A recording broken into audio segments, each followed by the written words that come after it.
The Ohio Senate passed a bill that would overhaul the state's marijuana laws.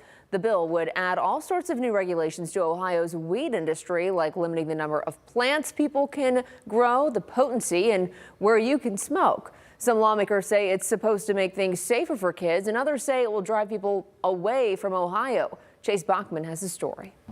Ohio Senate Bill 56 passed Wednesday. Republicans supporting the bill say it would create more oversight for marijuana testing, packaging, and advertising, with the goal to protect kids from exposure. There's still provisions that we want to work through, but it's a good start towards reform of that statute.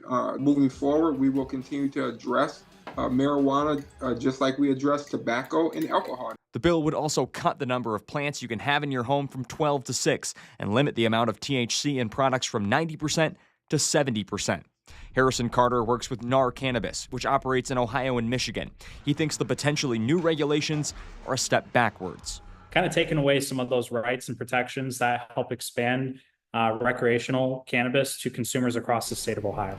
Michigan already sells hundreds of millions of dollars more in cannabis than Ohio, and Carter says if these new rules take effect, it would drive more people away from the Ohio market. The more restrictions that you add on, the more red tape it is, and the harder it is to understand as an average consumer to know what is allowed and what's not allowed. Renee Brown lives in Ohio, but she does most of her weed shopping in Michigan. When we told her about what the Senate bill does, she said she doesn't expect to shop more in Ohio anytime soon.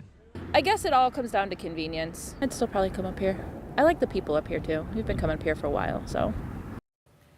That was Chase Bachman reporting. There are more steps before anything goes into effect. The bill still has to pass through the Ohio House and get to Governor DeWine's desk to be signed before it would become law.